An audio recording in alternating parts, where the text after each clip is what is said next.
Price the lord, hallelujah. ಒಂದು ಸುಂದರವಾದ ದಿನ. ಈ ದಿನದಲ್ಲಿ ಕರ್ತನ ಸಮ್ಮುಖಕ್ಕೆ ಬರುವುದಕ್ಕೆ ದೇವರು ನಮ್ಗೆ ಒಳ್ಳೆ ಅವಕಾಶ, ಒಳ್ಳೆ ಸಮಯವನ್ನು ಕೊಟ್ಟಿದ್ದಾರೆ. ಆತನಿಗೆ ನಾವು ಕೃತಜ್ಞತೆ ಸಲ್ಲಿಸುವವರಾಗಿರೋಣ. ಈ ದಿನಕ್ಕೆ ಧ್ಯಾನಕ್ಕಾಗಿ ತೆಗೆದುಕೊಂಡ ದೇವರ ವಾಕ್ಯದ ಭಾಗ ಕೀರ್ತನೆಗಳ ಪುಸ್ತಕ 27ನೇ ಅಧ್ಯಾಯದಲ್ಲಿ 13ನೇ ವಾಕ್ಯ 14ನೇ ವಾಕ್ಯವನ್ನು ನಾವು ಧ್ಯಾನಿಸುವವರಾಗಿರೋಣ. ಕೀರ್ತನೆಗಳ ಪುಸ್ತಕ 27ನೇ ಅಧ್ಯಾಯದಲ್ಲಿ 13ನೇ ವಾಕ್ಯ 14ನೇ ವಾಕ್ಯ.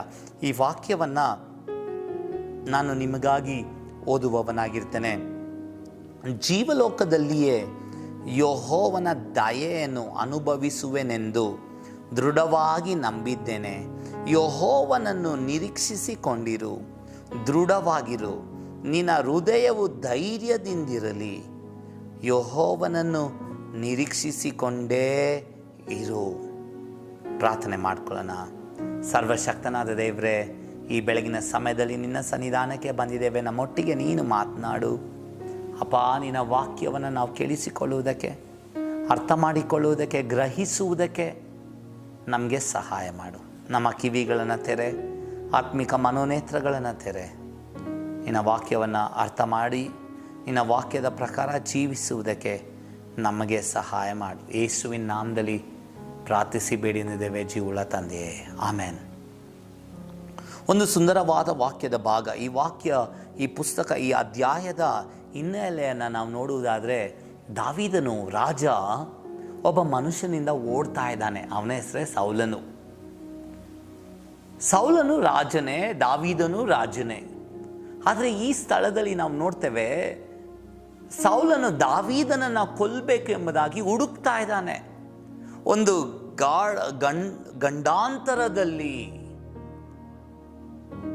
ಒಂದು ಭಯದ ವಾತಾವರಣದಲ್ಲಿ ದಾವೀದನು ಬದುಕ್ತಾ ಇದ್ದಾನೆ. ಹಲ್ಲೆಲೂಯಾ. ದಾವೀದನು ದೇವರ ಪ್ರಸನ್ನತೆಯಲ್ಲಿ ಜೀವಿಸಿದ ಒಬ್ಬ ಯವನಸ್ಥನು, ದೇವರನ್ನು ಅನುಭವಿಸಿದ ಒಬ್ಬ ಯವನಸ್ಥನು. ಅವನ ಜೀವಿತದಲ್ಲಿ ತಾನು ಆರಾಧನೆ ಮಾಡುವಂಥ ಯೆಹೋವನಾದ ದೇವರು ಯಾರು ಎಂಬುದಾಗಿ ತಿಳಿದಿರುವಂಥ ಒಬ್ಬ ವ್ಯಕ್ತಿಯಾಗಿದ್ದ ಈ ದಾವೀದನು. ಹಲ್ಲೆಲೂಯಾ. ಒಂದು ದಿನ ಸೌಲನ ಮುಂದೆ ಹೋಗಿ ನಿಂತ್ಕೊಳ್ಳುವಾಗ ಆ ಗೋಲಿಯಾತನನ್ನು ಬಂದು ಸೌಲನನ್ನ, ಇಸ್ರಾಯೇಲ್ ಸೈನಿಕರನ್ನು ಅವರನ್ನು ಅವಮಾನ ಮಾಡ್ತಿದ್ದಾಗ ಈ ದಾವೀದನು ಸುಮ್ಮನೆ ಇರುವುದಕ್ಕೆ ಆಗಲಿಲ್ಲ. ಹಲ್ಲೆಲೂಯಾ. ಅವನಲ್ಲಿ ಆ ವೈರಾಗ್ಯ ಇತ್ತು. ಅವನೇನು ಹೇಳ್ತಾನೆ, ನಾನು ಹೋಗಿ ಆ ಫಿಲಿಸ್ಟಿಯನನ್ನು ನಾನು ಕೊಂದಾಕ್ತೇನೆ ಎಂಬುದಾಗಿ.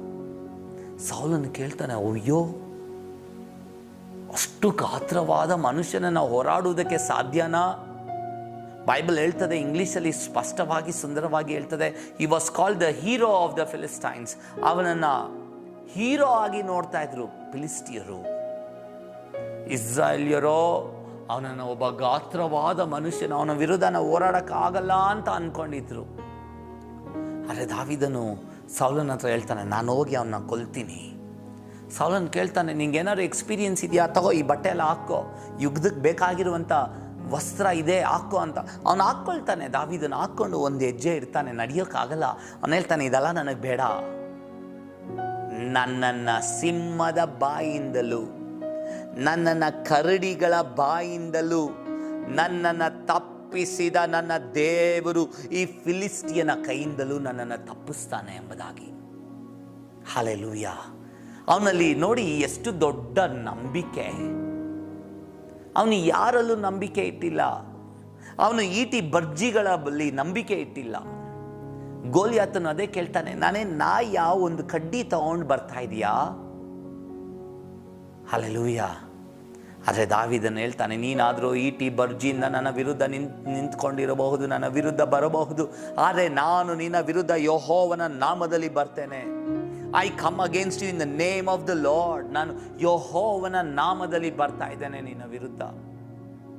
ಒಂದೇ ಏಟು, ಫಾಲ್, ಡಮಾರ್, ಕೆಳಗಡೆ ಬಿದ್ದೋಗ್ತಾನೆ. ಹಲ್ಲೆಲೂಯಾ. ಹಾಗೆ ಬೆಳೆದ ದಾವೀದನು ಇವತ್ತು ಸೌಲನ ಕೈಯಿಂದ ತಪ್ಪಿಸ್ಕೊಂಡು ಔಚಿಟ್ಕೊಂಡು ಒಂದು ಕಡೆಯಿಂದ ಇನ್ನೊಂದು ಕಡೆ ಓಡ್ತಾ ಇದ್ದಾನೆ. ತನ್ನ ಧೈರ್ಯವನ್ನೆಲ್ಲ ಕಳ್ಕೊಂಡಿದ್ದಾನೆ. ನನ್ನ ಜೀವಿತ ಇಷ್ಟೇ ಅಂತ ಅಂದ್ಕೊಂಡಿದ್ದಾನೆ. ಆದರೆ ಈ ವಾಕ್ಯದಲ್ಲಿ ಹೇಳ್ತಾನೆ, ತನ್ನನ್ನು ತಾನೇ ಬಲಪಡಿಸ್ಕೊಳ್ತಾ ಇದ್ದಾನೆ. ದಾವೀದನು ತನ್ನ ಹೆಗಲನ್ನು ಅವನೇ ತಟ್ಟಿಕೊಂಡು ಹೇಳ್ತಾ ಇದ್ದಾನೆ, ತನ್ನ ಹೃದಯಕ್ಕೆ ಹೇಳ್ತಾ ಇದ್ದಾನೆ, ನೀನು ಹೃದಯವೇ, ಇಂಗ್ಲೀಷಲ್ಲಿ ಹೇಳ್ತದೆ ಡು ನಾಟ್ ಲೂಸ್ ಹಾರ್ಟ್, ನಿನ್ನ ಹೃದಯವನ್ನು ಕಳ್ಕೊಂಬೇಡ, ನಿನ್ನ ಧೈರ್ಯವನ್ನು ಕಳ್ಕೊಂಬೇಡ. ಕನ್ನಡದಲ್ಲಿ ಹೇಳ್ತದೆ, ನಿನ್ನ ಹೃದಯವು ಧೈರ್ಯದಿಂದಿರಲಿ, ಧೈರ್ಯ ಕಳ್ಕೊಂಬೇಡ.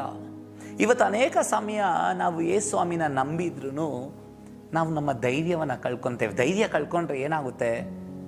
ನಮ್ಮ ನೆಮ್ಮದಿ ಹಾಳಾಗುತ್ತೆ, ನಮ್ಮ ಸಂತೋಷ ಹೋಗುತ್ತೆ, ನಮಗೆ ಕಷ್ಟಗಳೇ ದೊಡ್ಡದಾಗಿ ಕಾಣುತ್ತೆ, ನಮ್ಮ ದುಃಖಗಳೇ ದೊಡ್ಡದಾಗಿ ಕಾಣುತ್ತೆ. ಅದರ ಕುರಿತು ನಾವು ಚಿಂತೆಗೆ ಒಳಗಾಗ್ತೀವಿ. ಚಿಂತೆ ಮಾಡಿ ಮಾಡಿ ಮಾಡಿ ಮಾಡಿ ರೋಗಕ್ಕೆ ತುತ್ತಾಗ್ತೇವೆ. ನಮ್ಮ ನಂಬಿಕೆ ಎಲ್ಲ ನಿರಾಸೆಯಾಗಿ ಮುಚ್ಚೋಗ್ಬಿಡುತ್ತೆ. ಇದೆಲ್ಲ ಇರೋದು ಒಂದೇ ಒಂದು ಪದ, ನಮ್ಮ ಹೃದಯ ಯಾವಾಗಲೂ ಧೈರ್ಯದಿಂದ ಇರಬೇಕು. ಕಾರಣ ಏನು?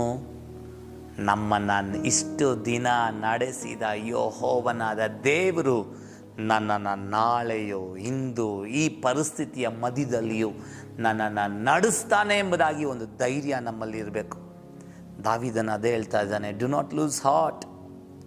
ನಾನು ಯೆಹೋವನ ಒಳ್ಳೆಯದನ್ನು ಈ ಕಾಲದಲ್ಲಿ, ಈ ಸಮಯದಲ್ಲೂ ನಾನು ನೋಡ್ತೇನೆ. ಯೆಹೋವನ ದಯೆಯನ್ನು ನಾನು ಅನುಭವಿಸ್ತೀನಿ ಅಂತ ದೃಢವಾಗಿ ನಂಬಿದ್ದೇನೆ ಅಂತ ಹೇಳ್ತಾ ಇದ್ದಾನೆ. ನಾನು ಅನುಭವಿಸ್ತೀನಿ, ಆತನು ಒಳ್ಳೆಯವನು, ಆತನ ಕಾರ್ಯಗಳನ್ನು ನಾನು ಅನುಭವಿಸ್ತೀನಿ ಅಂತ ಹೇಳ್ತಾ ಇದ್ದಾನೆ. ಅದೇ ಅವನಿಗೆ ಧೈರ್ಯವನ್ನು ಕೊಟ್ಟಿದ್ದು. ಹಲ್ಲೆಲೂಯಾ. ಅವನ ನಂಬಿಕೆ ಮನುಷ್ಯರ ಮೇಲೆ ಇರಲಿಲ್ಲ. ಇದೇ ಕೀರ್ತನೆಗಾರನು ಹೇಳ್ತಾನೆ, ಕೆಲವರು ಕುದುರೆಗಳಲ್ಲಿಯೂ ಕೆಲವರು ರಥಗಳಲ್ಲಿಯೂ ನಂಬಿಕೆ ಇಟ್ಟಿರ್ತಾರೆ, ಕೆಲವರು ಅಶ್ವಬಲದಲ್ಲಿಯೂ ನಂಬಿಕೆ ಇಡ್ತಾರೆ, ಆದರೆ ನಾನಾದರೂ ಯೆಹೋವನಲ್ಲಿ ನನ್ನ ನಂಬಿಕೆನ ಇಟ್ಟಿದ್ದೇನೆ. ಇವತ್ತು ನಿಮ್ಮ ನಂಬಿಕೆಯಲ್ಲಿದೆ? ಹೃದಯ ಸೋತೋಗಿದ್ದೀರಾ? ಜೀವಿತದಲ್ಲಿ ಆಗುವಂಥ ಅನೇಕ ಕಾರ್ಯಗಳನ್ನು ನೋಡಿ ಬಳಲಿ ಹೋಗ್ತಾ ಇದ್ದೀರಾ? ಅನೇಕ ವ್ಯಾಧಿಗಳಲ್ಲಿದ್ದೀರಾ, ಹಿಂಸೆಗಳಲ್ಲಿದ್ದೀರಾ, ಕಷ್ಟ ಸಂಕಟಗಳಲ್ಲಿದ್ದೀರಾ? ಧೈರ್ಯಗೆಡಬೇಡಿ. Yes, don't lose your heart. ಧೈರ್ಯವಾಗಿರ್ರಿ, ಬಲಗೊಳ್ಳ್ರಿ. ಯೆಹೋವನು ನಿಮಗೋಸ್ಕರ ಯುದ್ಧ ಮಾಡುವಾತನಾಗಿದ್ದಾನೆ. ಯೆಹೋವನು ನಿಮಗೋಸ್ಕರ ಯುದ್ಧ ಮಾಡುವಾತನಾಗಿದ್ದಾನೆ. Yes, the Lord is going to fight for you. ಅಂದರೆ ನೀವು ಕೇಳ್ಬೋದು, ದಾವೀದನು ಸೌಲನ ವಿರುದ್ಧ, ಅಷ್ಟು ದೊಡ್ಡ ಗೋಲ್ಯಾತನನ್ನು ಕೊಂದ ದಾವೀದ ಸೌಲನ ವಿರುದ್ಧ ಯುದ್ಧ ಮಾಡೋಕ್ಕಾಗಲಿಲ್ವಾ? ಆಗುತ್ತೆ. ಆದರೆ ದಾವೀದನು ಹೇಳ್ತಾನೆ, ನನ್ನ ದೇವರು ನನಗಾಗಿ ಯುದ್ಧ ಮಾಡ್ತಾರೆ. Hallelujah. That is a sign of a Bible based believer. ಅದೇ ವಾಕ್ಯದ ಪ್ರಕಾರ ಜೀವಿಸುವ ಮನುಷ್ಯನ ಗುರುತು ಏನಂದರೆ, ನನ್ನ ದೇವರು ನನಗಾಗಿ ಯುದ್ಧ ಮಾಡ್ತಾರೆ.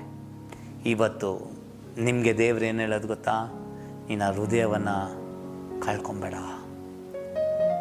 ನಿನ್ನ ಹೃದಯದಲ್ಲಿರುವಂಥ ಧೈರ್ಯವನ್ನು ಕಳ್ಕೊಂಬೇಡ. ಆತನು ನಿಮಗೋಸ್ಕರ ಯುದ್ಧವನ್ನು ಮಾಡುವ ಆತನಾಗಿದ್ದಾನೆ. ಕಣ್ಗಳನ್ನು ಮುಚ್ಚಿ ಪ್ರಾರ್ಥನೆ ಮಾಡೋಣ. ಸರ್ವಶಕ್ತನಾದ ದೇವರೇ, ಈ ಪರಿಶುದ್ಧವಾದ ಈ ಸಮಯದಲ್ಲಿ ನಿನ್ನ ಅಮೂಲ್ಯವಾದ ಸಮಯಕ್ಕೆ ನಾವು ಬಂದಿದ್ದೇವೆಪ್ಪ. ಈ ದಿನವನ್ನೆಲ್ಲ ನೀನು ನಡೆಸು.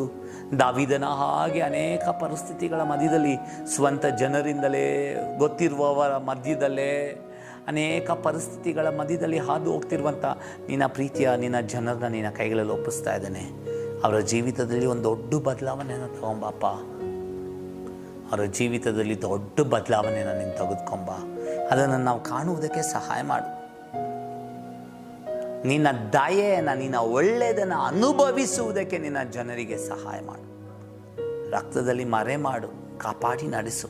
ಈ ದಿನವೆಲ್ಲ ಹೋಗುವಾಗಲೂ ಬರುವಾಗಲೂ ಕೆಲಸ ಕಾರ್ಯಗಳಲ್ಲಿಯೂ ಎಲ್ಲ ಕಾರ್ಯದಲ್ಲಿಯೂ ನನ್ನ ದೇವರು ನೀನು ಜೊತೆ ಇದ್ದು ನಡೆಸು. ನಿನ್ನ ಜನರನ್ನು ನೀನು ನಡೆಸು.